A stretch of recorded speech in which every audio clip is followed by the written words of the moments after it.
Sir बहुत स्वागत आपका द हिंदी पर। आपसे सर पहला सवाल यही कि पिछली बार भी टीकाकरण आपने देखा जिले का और बहुत सफलता के साथ आपने उस पर काम किया। अभी वर्तमान में किस तरह से प्रशासन टीकाकरण को लेकर अलर्ट है और क्या तैयारियां हैं सर? जी, आप सभी को मेरा नमस्कार।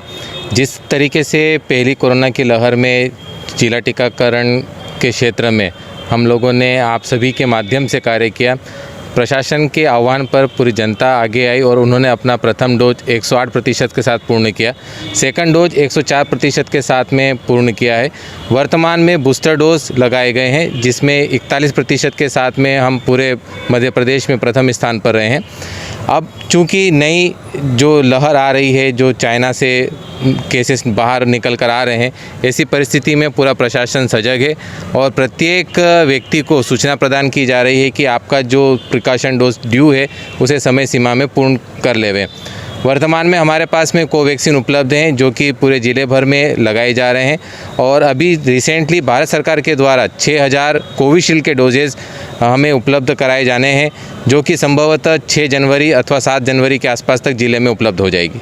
सर आप ये मानते हैं कि जो पिछली लहर थी उसमें कई लोगों ने टीका लगाया, कई लोगों ने सेकंड डोज लगाया, कई लोगों ने बूस्टर डोज भी लगवाया, लेकिन वर्तमान में जो लोग हैं हम ये जानना चाहेंगे कि कितने प्रतिशत बचे हुए लोग हैं और उन लोगों तक किस तरह से अप्रोच कर रहा है प्रशासन? जी, जैसा कि मैंने बताया कि हमने 41% बूस्टर डोज लगाया है। करीब 60% हमारे ऐसे भाई बहन बचे हैं जिनके सेकंड डोज लग चुके हैं और उनके 9 महीने की मियाद भी पूरी हो गई है।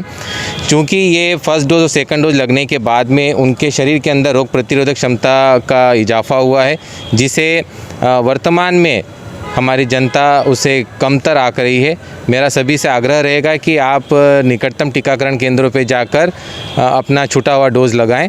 समय समय पर निचले स्तर पर ग्रामीण क्षेत्रों में हमारे महिला स्वास्थ्य कार्यकर्ता, पुरुष स्वास्थ्य कार्यकर्ता, CHO, आशा कार्यकर्ता, आंगनवाड़ी कार्यकर्ता और अन्य समस्त विभाग के अधिकारी कर्मचारी समय समय पर लोगों को जागरूक कर रहे हैं कि आपका छूटा हुआ जो भी डोज है आप अपने स्वास्थ्य संस्थाओं में निचले स्तर पर टीकाकरण स्वास्थ्य केंद्रों पर जाकर लगवा सकते हैं। सर बहुत संक्षेप में आपसे जानेंगे कि कोई व्यक्ति अगर उसको टीका लगवाना है ग्रामीण अंचल में, उसकी क्या प्रोसेस है, वो कैसे उसको लगवा सकता है? बहुत ही आसान सी प्रक्रिया है। कोविन पोर्टल के थ्रू ये टीकाकरण होता है। संबंधित को अपना मात्र आधार कार्ड और अपना रजिस्टर्ड मोबाइल नंबर लेकर उपस्थित होना है। इन 2 प्रक्रिया के माध्यम से वो अपना टीकाकरण निःशुल्क लगवा सकता है। सर वर्तमान में जो जिस तरह की आहट इस समय भारत में देख रहे हैं, लगातार महानगरों में खास करके केस आ रहे हैं, उसको लेके सर क्या जनता से क्या अपील करेंगे?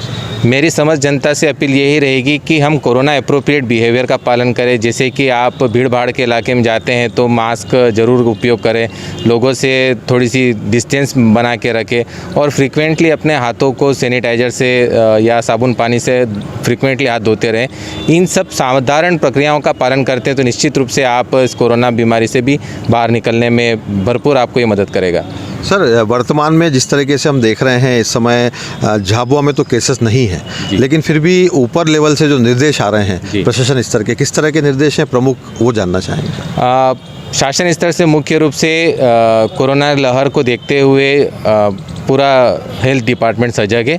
किस प्रकार से यदि कोई मरीज भर्ती होता है तो कैसे उसकी कोरोना की टेस्टिंग की जाएगी, कैसे उसको आइसोलेशन किया जाएगा, अगर भर्ती होता है तो किस तरीके से उसको वार्ड में रखा जाना है और कौन कौन सी चिकित्सकीय सहायता की उसे ज़रूरत पड़ेगी, मेडिसिन की ज़रूरत पड़ेगी, उसे ऑक्सीजन की ज़रूरत पड़ेगी। तो इस सब को लेकर जिला प्रशासन पूरी तरह से सजग है। हमारे समस्त स्वास्थ्य केंद्र इन सब व्यवस्थाओं के लिए मजबूती से तैयार खड़े हैं।